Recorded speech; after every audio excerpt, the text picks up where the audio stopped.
तर त्याबद्दल तुम्ही काय सांगाल?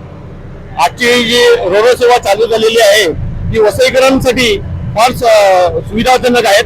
कारण आपण ज्यावेळी हायवेने प्रवास करतो त्यावेळी घोडबंदर किंवा मालजीपाडा येथे बराचसा ट्रॅफिक असतो आणि आपल्या लोकांना ज्या वसईकरांना जवळजवळ अर्धा ते 1 तास त्या ट्रॅफिक मध्ये अटून पडावं लागतं.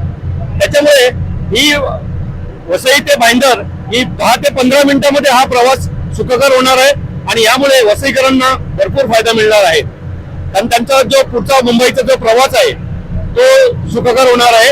आणि ह्या रोरो सेवाच्या या बोटीमध्ये आपण कार घेऊन जाऊ शकतो, आपले बाईक घेऊन जाऊ शकतो. उदाहरणार्थ आपले जे काही मराठी ख्रिस्ती भाविक आहेत जे उत्तनला जातात, उत्तनला भाटेबंदरला कधी कधी नव्याला जात आहेत, तर त्यांना तो प्रवास करून जावा लागतो. आणि हा प्रवास खास आमच्या मराठी भाषिक ख्रिस्ती लोकांना